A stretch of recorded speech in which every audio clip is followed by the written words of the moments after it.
우리는 지난주 13절까지 말씀을 통해서 바울 사도는 이것이 내가 사도의 표다. 너희가 지금까지 나의 사도된 것에 대하여 폄훼를 하고 그리고 나를 오해하였으나 내가 모든 참음과 표적과 기사와 능력을 행한 것, 말로만이 아니라 하나님의 나라는 말에 있지 아니하고 능력이 있다 하였고, 예수님도 내가 너희에게 하는 말을 믿지 못하겠거든 내가 행한 일을 보고 믿으라. 그리하여 믿음 없는 자가 되지 말고 믿는 자가 되라고 유대인들에게도 말씀하셨고 도마에게도 말씀하셨던 것처럼 바울 사도도 자신의 사도가 된 표를, 나는 목사 안수 받았으니까 목사야, 장로 장립 받았으니까 장로야, 그게 아니라는 것입니다. 행함을 내 보이라는 것입니다. 표 장립 받았다, 뭐 위임됐다, 뭐 안수 받았다, 뭐 세례 받았다. 표가 뭐냐? 행함이라는 겁니다. 그 행함이 뭐냐? 능력의 행함. 물론 병 고치고 귀신 쫓아내고 하는 것도 능력이지만 믿음 안에서 잘 참고 견디는 것. 그래서 고린도후서 6장에도 보면 바울 사도는 내가 많이 견디는 것과 매맞음과 갇힘과 오래 참음과 먹지 못함과 마시지 못함과 라고 쭉 설명할 때 그게 능력인 거예요. 그러므로 사람이 성질을 잘 부리고 참지 못하고 혈기가 방장한 것은 그 사람이 무서운 사람이 아니에요. 성내는 사람이 매우 약한 사람이에요. 능력이 없는 거예요. 어느 정도 능력이 없느냐? 지 성질도 지가 못 이기는 거예요. 자기도 못 이기는 것이 무슨 세상을 이기겠습니까? 오죽하면 잠언 16장에 말하겠습니까? 자기 마음을 다스리는 자는 성을 빼앗는 자보다 나으니라 그랬어요. 자기가 자기도 자기 성질도 못 참고 무슨 고난이 오면 고난을 견딜 줄 알아, 참을 줄 알아, 인내할 줄 알아.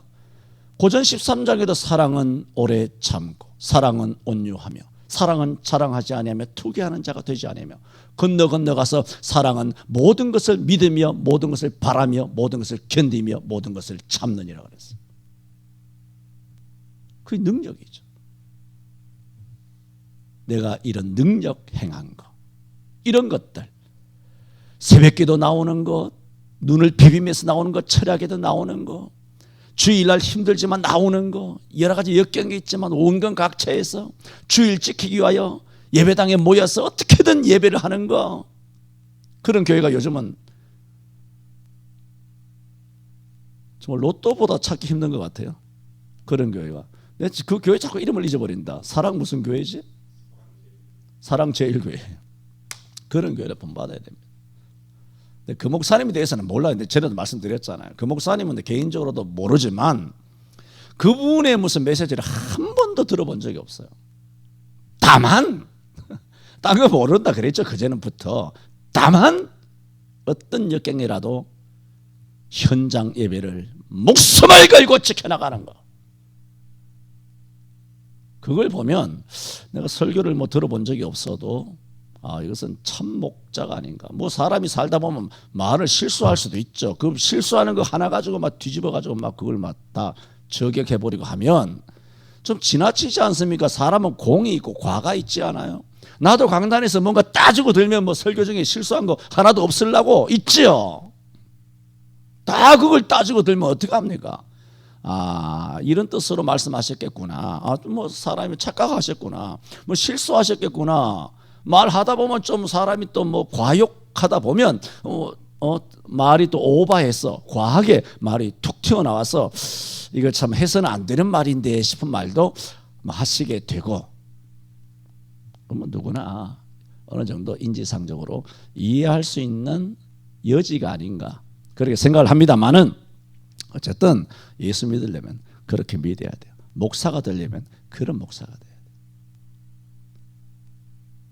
예수정이 되려면 그런 교회 성도들처럼 그렇게 되어야 됩니다. 그게 뭡니까? 그게 진짜 교회의 표예요. 그게 진짜 목사의 표. 그게 진짜 그리스도인의 표예요. 그게 표예요, 표. 얼마나 표가 강력하냐 하면 그 표를 9시 뉴스에서도 다 보여주더라고. 할렐루야. 나도 몰랐잖아요. 그 뉴스 보고 알았어요. 그 표가 하나님께서 매스컴을 통하여 그 표를 막 온 5,300만 명에게 다 표를 보여주시더라고. 와, 내가 보고는 저거 진짜구나. 나머지는 다 가짜구나. 뭐 다는 아니겠지만 가짜가 수두룩한 상황에서 와, 저건 진짜 요즘 유행하는 말로 저건 진짜 찐이다. 찐. 저건 진짜 찐이다. 찐 교회다. 여러분 찐 그리스도인이 되시기를 바랍니다. 가짜 말고. 그래서 바울은 그것이 나의 행함이 사도의 표다 하신 말씀들을 지난 주일까지 돌아보았습니다. 오늘 본문에 보면 크게 반복되는 중요한 단어가 두 가지가 나옵니다. 하나는 15절에 내가 너희 영혼을 위하여. 내가 이렇게 모든 일을 한 이유는 너희 영혼을 위해서 한 거야. 너희에게 뭘 바랬어가 아니야. 너희에게 재물을 달라고 뭐 짜장면 한 그릇 사내라고 한 거 아니다. 진짜 어이없죠. 너희 영혼을 위해서 한 거야. 돈을 안 받았지만 안 받는 일도 영혼을 위해서. 빌립보 교회나 아니면 마게도냐 아가야 교회나 아니면 에베소 교회나 돈을 받은 것도 그들의 영혼을 위해서요. 안 받는 것도 그들의 영혼. 왜? 이 교회에서는 안 받는 것이 덕이 되겠다 싶은 거예요.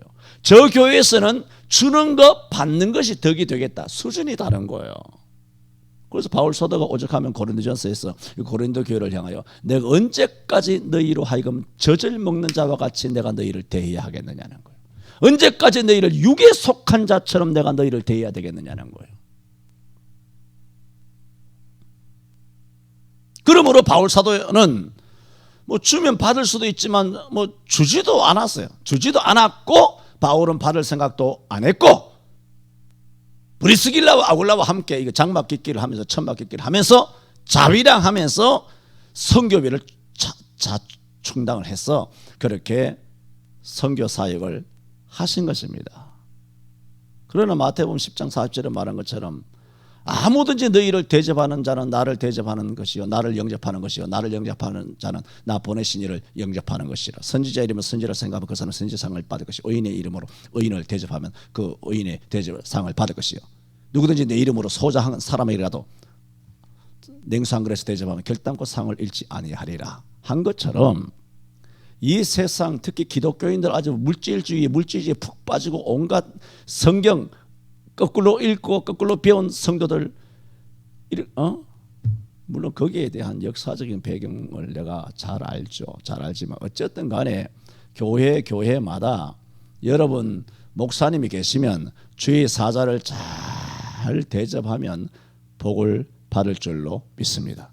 이런 메시지를 전하면 알레르기성 반응을 일으키면서 채널을 탁 끈다든가 요즘도 저렇게 설교하는 목사가 성경 봐 이 도둑놈아. 성경 없는 얘기를 하는 거야. 그러면 마태복음 10장 40절 이야기했어. 이야기할 때 들었어 못 들었어? 말할 때는 안 듣고 앉았다가 듣기 싫은 것은 안 듣고 듣고 싶은 건 듣고 어디서 날 세워가지고 비판을 하려고 성경도 모르는 거지 같은 것들이. 주의 사자들을 대접해야 복을 받아요. 그게 원리야. 목사가 날 대접해라. 그렇게 나대는 것이 사실은 좀 꼴사납지. 원리는 대접하면 복을 받아요. 선지자의 상을 받게 돼 있는 거예요. 그러므로 빌립보 교회가 언제 돈 갖고 오라고 그랬습니까? 자기들이 갖고 와서 바울에게 부족한 것을 위에 마게도냐 교회에서 와서 이 고린도 교회 부족한 것을 충당했다 그랬잖아요. 그러면 그 교회에서는 받고 여기서는 안 받았잖아요. 여기 주지도 않았지만, 받을 생각도 없었지만 거기서 갖다 준 거예요. 받은 거예요. 바울이 다 받았잖아. 에베소 교회에서도 받고 다 받았어요. 받았을 때는 뭐가 되느냐? 빌립보 교회가 복이 되는 거예요. 왜? 주의 종을 위하여 헌신했기 때문에. 그런데 안 받는다 하면 뭐가 되나요? 갖고 온 걸 안 받아. 그러면 빌립보 교회는 하나님의 사람과 성교와 거룩한 하나님의 일에 대하여 헌신하려고 갖고 왔다가 안 받고 다시 도로 받아버리면 뭐가 됐어요? 복이 안 되는 거예요. 그러므로 이것은 원리상은 분명히 복이 되는 것은 사실이다. 이렇게 내가 너희 영혼을 뭐라고? 위하여 받든 안 받든 그렇게 했다는 것입니다. 두 번째는 지금 중요한 반복되는 말씀 몇 가지를 말씀 먼저 드린다 그랬습니다. 19절에도 보면 하반절에 이 모든 것은 너희의 덕을 세우기 위함이라. 자, 오늘 제목이 뭡니까? 이 모든 것은이죠. 이 모든 것은. 첫째는 너희 영혼을 위하여. 바울 사도가 1년에 쭉 이야기한 거. 너희 영혼을 위하여. 왜 사도라는 것을 고난을 겪은 거, 삼층선에 가서 그렇게 사람이 가히 이룰 수 없는 그런 말 한 거, 그리고 내게 가시가 있었던 거, 나 약한 것을 자랑한 거, 그리고 사도의 표가 무엇인지 쭉 이야기한 것은 나를 자랑하기 위함이 아니라 뭐다? 너희 영혼을 위해서라. 영혼을 위해서. 그리고 너희가 덕을 세우기 위해서. 그래서 오늘 제목이 이 모든 것은입니다.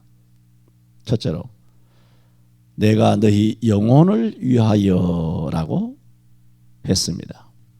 14절에 보면 바울이 이렇게 말합니다. 보라 이제 세 번째 너희에게 가기를 예비하였으나 너희에게 폐를 끼치지 아니하리라. 나의 구하는 것은 너희 재물이 아니요 오직 너희니라. 이게 참 사도의 표예요. 참 사도면 재물을 안 주고 안 받아도 된다? 그 뜻이 아니라 그 마음가짐이 영혼이에요. 영혼에 모든 마음이 가 있죠. 영혼에. 재물을 노리기 위해서 성도들 머리숱 채워가지고 그게 아니죠. 너희 영혼을 위해서이다. 그래서 나의 구하는 것은 너희 재물이 아니라. 이게 뭡니까? 고린도 교회에 거짓 사도들이 있었잖아. 거짓 사도들은 뭡니까? 목적이 영혼이 아니죠. 영혼이야 구원을 받든 죽든 아무 상관을 안 하고 오직 교회 재정이 채워지기를 바라는 거죠. 우리가 그것은 11장 20절 앞장에서도 돌아봤습니다. 누가 너희로 종을 삼거나. 거짓 사도들은 종을 삼았다는 거죠. 고린도 교인들을 사로잡거나 잡아먹거나 자고하다 하거나 심지어 뺨을 치기도 했다. 거짓 선지자들은 그렇게 재물을 탐하였고 사람의 영혼 구원에는 관심이 없고 오로지 성도들을 이익의 도구로 생각한 반면 바울 사도는 내가 구하는 것은 너희 재물이 아닐 뿐만 아니라 재물은 어린아이가 부모를 위하여 예비하는 것이 아니고 부모가 어린아이를 위하여 준비하는 것이 아니냐. 이것은 일상의 논리를 이야기하는 상식적으로 맞잖아요. 그러므로 나의 목적은 너희의 재물이 아니라는 거예요. 왜? 나는 부모이기 때문에. 너희가 그걸 걱정할 필요가 없다는 거예요. 그걸 요구한다든가 의도한 적이 없다는 거예요. 사실이었고. 나는 오로지 15절에 내가 너희 영혼을 위하여 했다는 거죠. 그래서 크게 기뻐함으로 오히려 재물을 안 받은 정도가 아니라 자기의 재물을 허비하고 또 재물만 아니라 내 자신까지도 허비하며 너희를 더욱 사랑해왔다. 내가 거짓 사도들과는 비교도 되지 않도록 너희를 더욱 사랑해 왔거니와 이렇게 너희를 사랑한 것이 비난을 받을 일이냐. 나는 너희의 영혼을 위하여 지금까지 활동을 해 왔노라. 두 번째로, 오늘 지금 14절만 15절만 이야기하는 것이 아니지 않습니까? 10장 11장 12장 계속 이야기하고 있지 않습니까? 마지막으로 함축적으로 결론적으로 매듭을 짓는 것으로 부모가 자식에게 재물을 준비하는 법이다 라고까지 말을 했음에도 불구하고 고린도 교인들은 개중에 바울이 우리에게 돈을 요구하진 않았어. 또 받지도 않았어. 그러나 바울이 공교하게 아주 교묘하게 그리고 괴계를 부려서 자기는 안 받았는지 모르지만 다른 사람을 통하여 헌금을 횡령했을 거야. 무슨 헌금입니까? 쭉 우리가 해왔잖아요. 예루살렘의 기근을 인하여 예루살렘을 위하여 모금한 아시아의 여러 헌금, 또 고린도 교회도 헌금을 먼저 하기로 했잖아요. 그 1년 전부터 작정하기로 한 이 헌금을 갖고 가면서 여기서는 횡령했을 것이다. 우리한테 직접 안 받았지만 속이 터지는 것이죠. 그래서 16절에 이렇게 말합니다. 하여간 어떤 이의 말이 내가 너희에게 짐을 지우지는 아니하였을지라도 공교한 자가 되어 괴계로 너희를 취하였다 하니. 기가 막혀서 17절에 말합니다. 내가 너희에게 보낸 자 중에 누구를 통하여 너희의 헌금을 횡령했냐? 내가 누구를 통해서 했는데? 디도? 여러분 아시죠? 고린도 전서를 보낸 다음에 디모데를 보냈는데 디모데가 고린도까지 갔는지, 바울은 보내긴 보냈지만 갔는지 성경에 기록은 없어요. 그래서 안 와서 디도를 보냈죠. 그래서 돌아오면 드로아에서 만나기로 했죠. 드로아에서 만나기로 했는데 에베소서 드로아까지 갔지만 디도가 고린도에 가서 고린도의 모든 상황을 파악하고 돌아오는데 길이 늦어서 드로아의 약속한 날짜에 안 오기 때문에 에게를 건너서 그가 마게도냐 빌립보까지 건너갔죠. 건너가니까 이 디도가 올라와서 이 마게도냐에서 빌립보에서 디도를 만났는데, 그때 우리가 돌아본 바는 뭡니까? 이 고린도 교회가 에베소에서 듣던 여러 가지 불미스러운 소문과는 달리 많이 해결됐습니다. 얼마나 바울 사도를 향하여 간절하고 얼마나 참되고 얼마나 마음을 아파하고 얼마나 근심하고 얼마나 그렇게 하나님 앞에 애를 쓰는지 기쁜 소식을 디도가 갖고 오므로 바울이 심히 기뻐했다고 우리가 앞전에서 다 돌아보았잖아요. 그러니까 디도라고 하는 사람은 이미 고린도 교회에 갔다가 돌아와서 기쁜 소식을 전해 준 것을 지금 이야기하는 이유가 뭐냐면, 그러므로 디도는 뭡니까? 디도는 고린도 교회에 이미 한번 갔었던 사람이잖아요. 그러면서 아주 좋은 관계로 돌아왔잖아요. 그러므로 내가 디도를 통하여 내가 너희를 횡령하더냐, 그 얘기예요. 지금 내가 디도를 통하여 횡령하더냐, 디도는 너희도 신뢰하고 있지 않느냐는 거예요.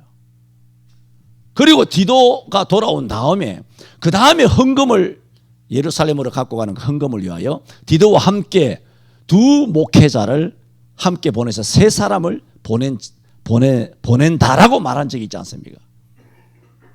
디도가 그와 같이 너희의 신뢰를 받는 사람이야. 그리고 다른 목회자들도 온 아시아에서 칭찬을 듣는 목회자들이야. 여러 가지를 시험해보고 인정받는 주의 사자들이야. 이런 사람들이 너희에게 예루살렘의 헌금을 수금하러 가기 위하여 내려가서 그 사람들이 너희의 그 헌금을 그렇게 횡령을 하더냐. 말이 안 된다는 거죠. 그래서 18절에 내가 디도를 권하고 함께 한 형제를 보내었으니 디도가 너희의 일을 취하더냐, 우리가 동일한 성령으로 행하지 아니하더냐, 동일한 보조로 하지 아니하더냐, 그렇게 말했습니다. 그래서 바울은 일찍이 우리가 앞에 살펴본 것처럼 고린도후서 8장 20절에서 그 헌금에 대하여 우리가 조심함은 우리가 맡으니 그에게 연보로 인하여 아무도 우리를 회방하지 못하게 하려 함이라 고 이미 말한 바가 있고, 또 8장 22절에는 디도와 함께 세 사람을 보내었다 라고 말하기도 한 것입니다.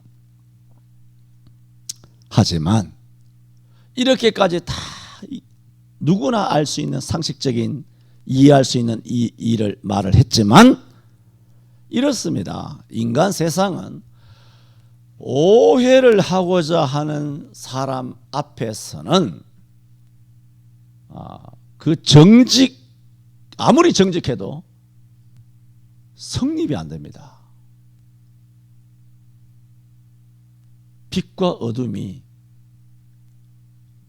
절대로 하나가 되지 않는 것처럼 이건 안 되는 거예요. 빛과 어둠 자체가 안 되는 거예요.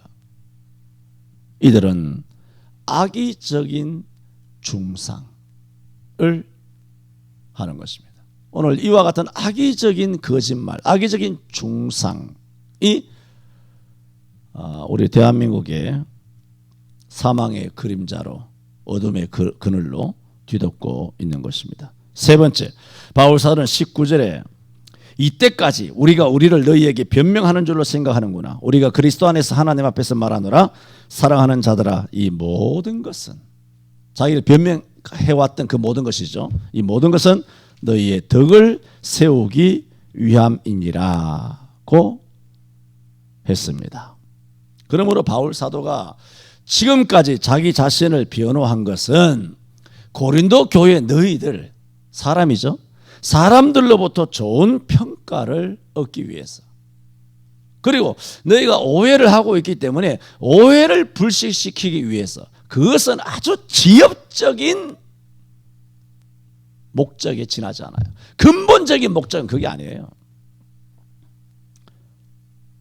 바울 사도는 오직 하나님 앞에서 말하노라고 19절에 말했지 않습니까? 우리가 그리스도 안에서 하나님 앞에 말하노라.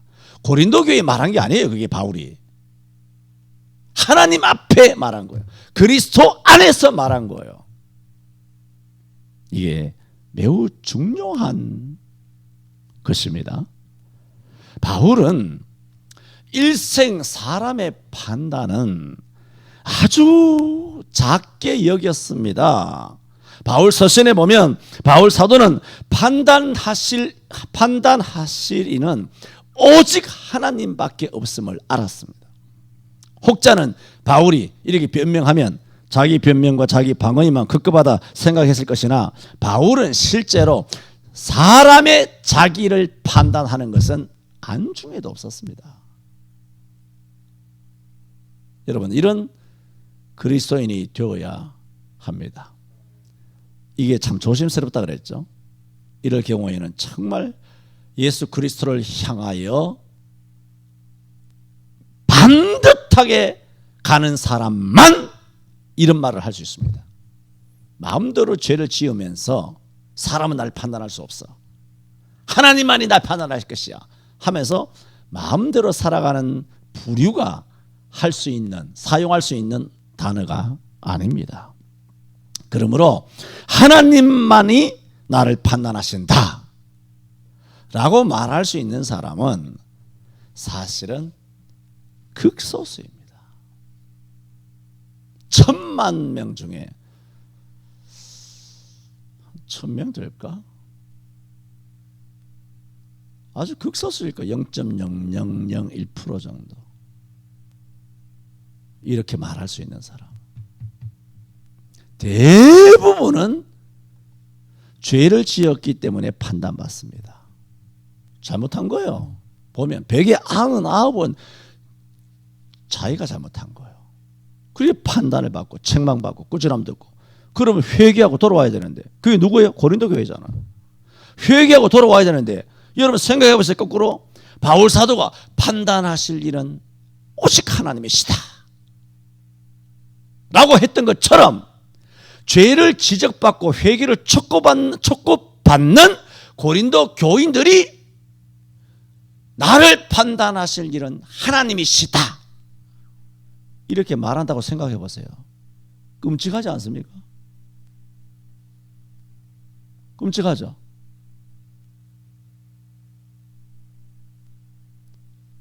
한국교회가 다 이렇다는 거죠.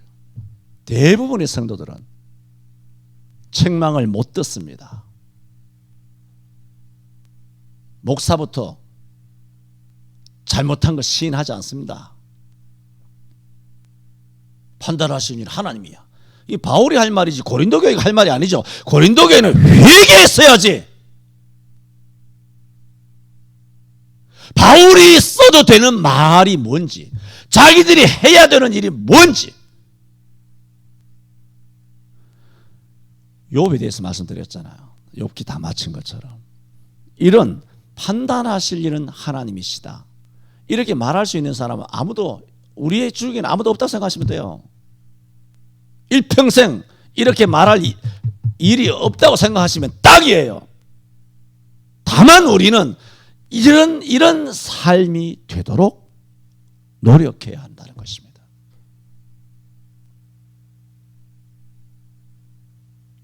바울은 사람의 판단은 안중이 없었고 오직 그리스도 앞에서, 하나님 앞에서, 그래서 너희가 덕을 세우기 위하여 내가 변명했다는 것입니다. 오직 하나님 앞에서. 너희가 이해 안 해도 돼. 계속 오해해도 괜찮아. 너희가 나를 악의적인 중상을 해도 나 눈하나 깜짝 안 해. 나는 나 할 도리를 다 하는 거야. 최선을 다하여 설명해주고, 최선을 다하여 변명해주고, 최선을 다하여 이해를 도와주고. 안 돼! 끝이야. 그러면 나는 내 할 도리를 다 한 거야. 아니 씨를 뿌렸어. 씨를 뿌리는데 그 마음밭이 돌짝밭이야. 어쩌라고. 그 네 마음인데 내가 어쩌라고 그거를. 네 마음에 가시가 있는데 내 마음이냐. 또 어떻게 하겠어. 내 마음도 아닌데 그 가시를 어떻게 끄집어내겠어요. 답이 없어요. 고린도전서 4장 3절 5절에도 바울이 말했습니다. 너희에게나 다른 사람에게나 판단받는 것이 내게는, 보세요, 매우 작은 일이라 그랬어요. 너희에게 판단받는 것은 내게는 매우 작은 일이라. 나도 나를 판단치 아니하노니 나를 판단하시지 이는 주시니라. 또 주께서 오시기까지 아무것도 판단치 말라.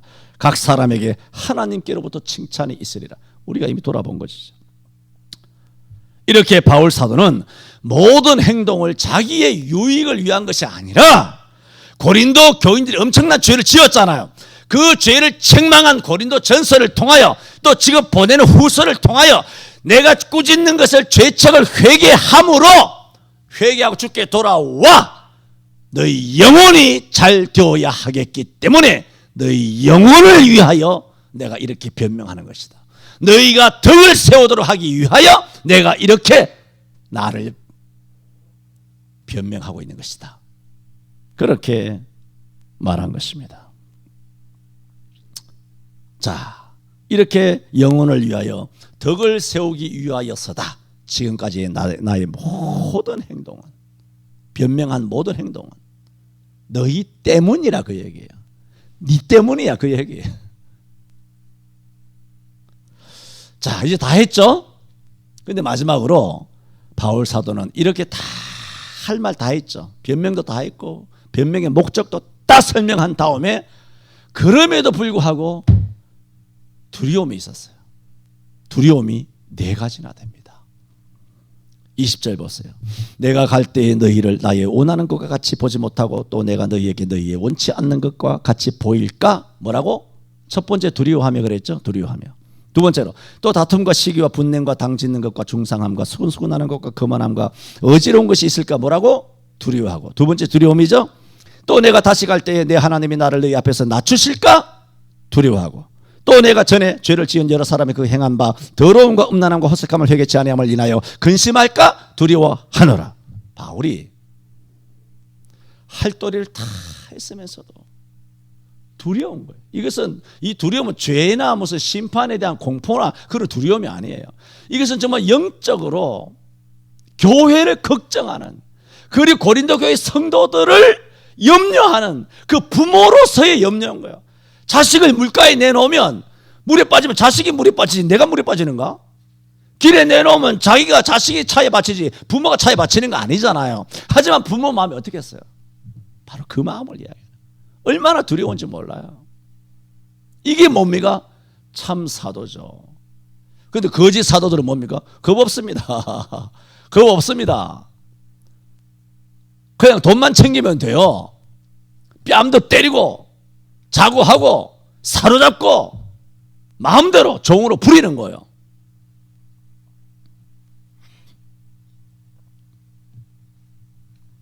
이렇게 바울 사도는 두려움이 있었는데 오늘 마지막으로 이 두려움 하나하나를 빨리빨리 돌아봅시다.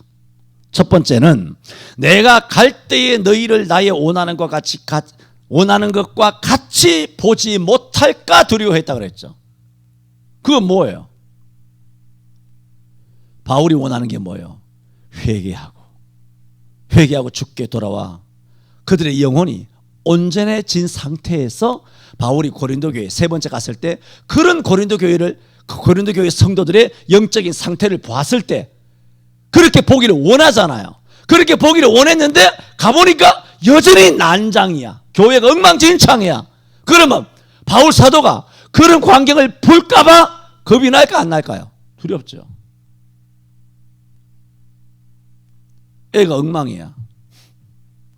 근데 오랜만에 하숙집에 집에 가봤더니 애가 엉망진창인 거예요. 애가 도덕적으로 윤리적으로 학교도 안 가고 막 마약이나 하고 막 그 꼴을 볼까 시골에 있던 부모님이 개나리 보쯤 싸가지고 올라와가지고 하숙집에 들이닥쳤더니 우리 아들이 우리 딸년이 그렇게 살고 있는 거예요. 그걸 볼까 부모는 걱정스러운 거예요. 그래서 시집 보낸 그 부모 마음이 뭡니까? 부부가 싸워가지고 저것들이 또 이혼하고 돌싱이 될까? 시집 보내고 결혼 보내고 나서 부모 된 죄는 뭐냐 하면 시집 보낸다 끝나는 게 아니죠. 죽을 때까지 염려하는 거예요. 그게 무슨 죄인 줄 아세요? 부모 죄예요. 부모가 된 죄예요. 그런 염려가 있잖아요. 딸네 집에 갈 때, 뭐 아들네 집에 갈 때 며느리하고 잘 사이좋게 지내는지 그런 걱정이 부모에게 있는 거예요. 그런데 가서 아주 화우하면서 서로 아주 알콩달콩하게 잘 살면 그 기쁨이 될 텐데 싸워가지고 가봤더니 며느리가 집 나가고 없는 거예요. 그럼 어떻게 되겠어요? 딸이 친정에 보따리 싸갖고 온 거예요. 그러면 가슴이 천근 툭 떨어질 거예요. 가슴이 툭 떨어지겠죠. 영적으로 고린도 교회의 모습을 그런 모습을 보고 싶을까요? 안 보고 싶을까요? 그런 나쁜 모습을 볼까? 내가 두렵다는 거예요. 내가 원하는 고린도 교회의 모습을 보지 못할까 두렵다. 또 내가 너희에게 너희의 원치 않는 것 같이 보일까? 바울도 기대하는 바가 있잖아요. 그런데 보세요. 바울이 기대하는 대로 고린도 교인들이 되면 관계가 없어요. 그런데 관계가 그렇게 안 되면 회개 안 했다는 거잖아요. 여전히 죄를 범하고 있다는 얘기잖아요. 여전히 죄를 범하고 있으면 무슨 문제가 생기냐 하면 그 문제만 자기들이 바울이 원하는 대로 보고 싶은 대로 고린도 교회를 보지 못하는 일만 생기는 것이 아니라 그렇게 됐을 때는 고린도 교인들도 바울을 보기 싫어하는 거예요. 그렇잖아요. 당연합니다. 내가 말씀드리잖아요. 교회마다 100%는 아니지만 교회 담임 목사님을 존경하고 사랑하고 순종하는 것과 신앙의 순도는 거의 정비례합니다. 그 목사가 사꾼이 아닌 이상 뭐 목사님도 실수할 수는 있지만 그런 뭐 지엽적인 것이 아니라면 목사를 욕하고 비난하고 제대로 뭐 거기 인격적으로 서로 교류가 안 되고 하면 100% 그 사람의 신앙이 잘못된 거예요. 100%.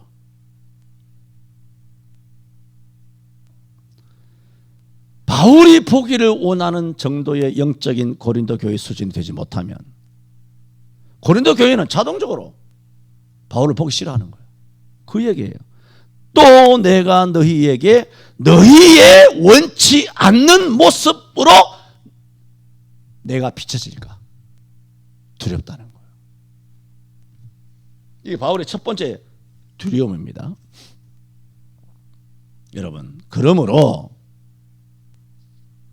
그래서 성결되어야 되는 게 뭐예요? 지금 바울이 범죄한 게 아니잖아요. 고린도 교회가 사단을 일으켰잖아요. 그러므로 바울이 고린도전서를 통하여 음행하지 마라, 뭐 어마어마한 음행들이 있었잖아요. 우상 숭배하는 것이 있었잖아요. 교만하고 당 짓고 하는 것들이 많이 있었잖아요. 고린도전서에서. 그렇게 서신을 보내서 바울이 원하는 수준으로 회개하고 돌아왔었어야 되는데, 그렇게 고린도전서를 보내고 또 후서를 보내게 되면 일단은 죄 지은 사람이 이게 죄야라고 하면 기분이 좋을까요, 나쁠까요? 여러분, 성의는 없습니다. 다 싫어합니다. 자기가 잘못해내고 교회 지각해서 늦게 와서 안 나와서 왜 이리 늦게 와? 하면 늦게 온 주제에 뿔을 내는 거예요. 말을 안 해도 내가 죄책감을 가지고 오는 마당에 그 말이 듣기 싫은 거예요. 바른 말이 듣기 싫은 거예요. 물론 지혜롭게 충고를 해야 되겠지만, 그렇다면 오늘날 목사님들이 바르게 설교한다는 것은 얼마나 어려운지 아십니까? 성도들 기분 나쁘게 해야 합니다. 그래, 저는 단언합니다. 매주마다 성도들 은혜 끼치고 은혜가 되게 하고, 매주마다 성도들 평안하게 하고, 매주마다 성도들 기분 좋게 하고 행복하게 하는 설교는 저는 단언합니다. 100% 거짓입니다. 거짓이든가 아니면 그 목사님이 바울보다 위대하든가. 바울은 갈라디아, 에베소, 빌립보 뭐 할 것 없이 전부 다 기분 나쁜 말만 다 던졌습니다.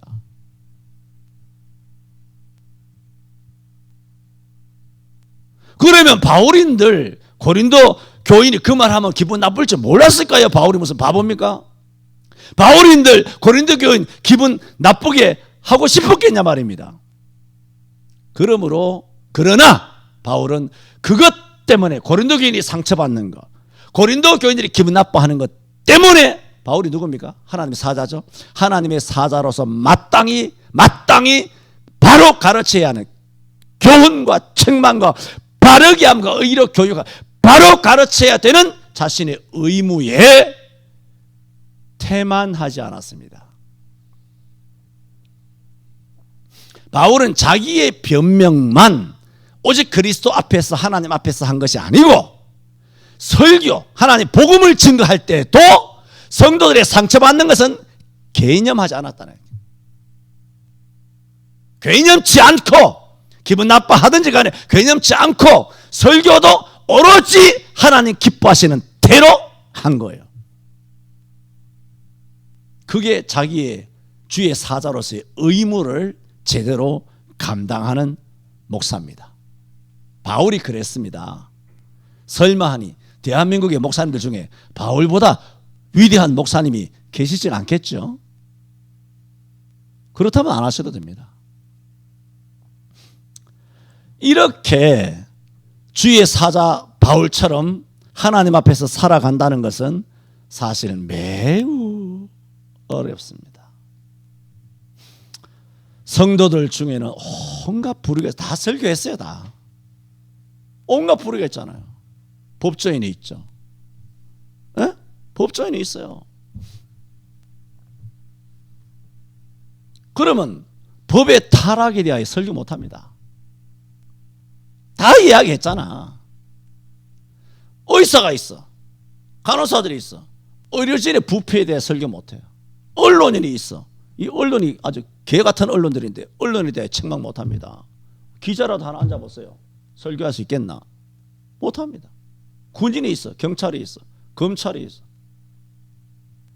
온갖 불의의 직장인들, 이혼한 인간도 있고, 결혼 안 하고 그냥 독신 독신의 사명도 안 받아놓고 독신주의로 가는 인간도 있고 페미니즘도 있고 어마어마한 인간들이 교회에 지금 말이 10,000,000명이지 그 안에 진짜 속아내면 진짜 알곡은 10%가 될지 난 모르겠어요. 많기를 바라지만 이것저것 다 차뛰고 퍼뛰고 하면 얼마나 있을런지 알 수가 없어요. 그러면 그 모든 부류들이 국회의원들 엉망진창이잖아요. 그래 국회의원들 그래 뭐 큰 교회는 야당 국회의원도 있고 여당 국회의원도 있고 많이 있습니다. 그러니까 목사님들 설교를 못하는 거예요. 왜? 설교하고 내려가면 그 사람들이 다 장로고 안수집사단 말이에요. 그럼 내려가서 이 정부에 대하여 신랄하게 뭐라고 또 야당에 대하여 뭐라고 신랄하게 설교하고 내려가서 그 장로 얼굴을 어떻게 보겠어요? 얼굴이 뜨뜻하고 굉장히 민망하죠. 사이가 멀어지겠죠. 장로가 떠나든가 목사가 뭐 떠나든가 절이 싫으면 뭐 중이 떠나든가 하는 얘기처럼 뭐 그렇게 사달이 일어나겠죠. 그 끔찍한 사달이 일어나겠죠.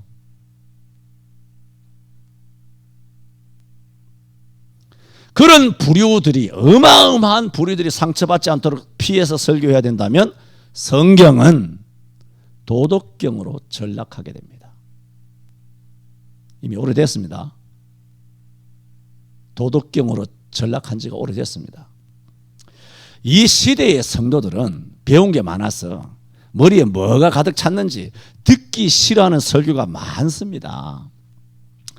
죄를 지은 사람들은 충고를 잘 받아들이지 않습니다. 목사님들은 성도들이 무슨 말 듣기 싫어하는지를 잘 압니다. 그래서 성도들 입맛에 맞는 메뉴만 골라서 그렇게 자의적으로 해석해서 설교를 합니다. 하나님의 말씀을 마땅히 선포해야 되나 이런저런 고려로 충고와 책망을 하지 않는다면 이는 태만입니다. 이것은 매우 중요합니다. 목회자가 바울처럼 산다면 강단에서 사람들 듣기 좋은 말만 하지 않을 것이며 강단에서 성도들 상처받을까 하며 하나님의 말씀을 약화시키지도 않을 것입니다. 마태복음 5장 시간이 많이 갔는데 마태복음 5장 18, 19절에 진실로 너희에게 이르노니 천지가 없어지기 전에는 1.1억도 결단코 없어지지 아니하고 다 이루리라. 그러므로 누구든지 이 계명 중에 지극히 작은 것 하나라도 버리고 또 그같이 사람을 가르치는 자는 천국에서 지극히 작다 일컬음을 받을 것이오라고 말했어요. 에스겔 3장 18절 19절에 여호와께서 에스겔에게 하신 말씀입니다. 가령 내가 악인에게 말하기를 너는 죽으리라. 내가 말했어 에스겔에게. 그럼 너는 가서 전해야 될 거 아니에요. 성경은 다 우리에게 전한 거잖아요. 목사들에게. 이 사람은 죽으리라 선포하라는 거예요. 그런데 에스겔이 가서 하나님이 이 사람을 죽으리라 회개해라 책망해라 죄를 지적해라 바르게 해라 꾸짖어라 에스겔에게 설교를 하나님께 말씀을 주셨는데 너가 만약에 가서 깨우치지 않거나 말로 악인에게 일러서 그 악한 길을 떠나 생명을 구원케 하지 아니하면 그 악인은 죄 중에 죽을 것이나 그 죽은 생명은 에스겔 너에게서 찾을 것이다.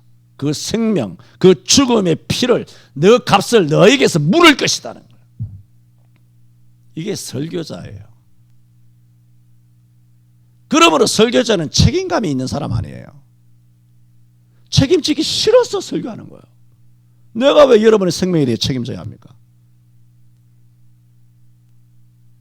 정말 제대로 된 설교자는 이기적이에요.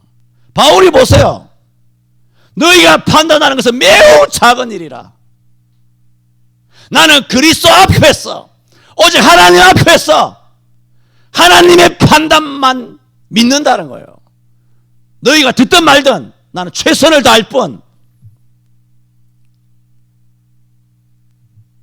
짐승을 끌고 시냇가로 내려갔는데 물을 안 먹으면 어쩔 수 없잖아요.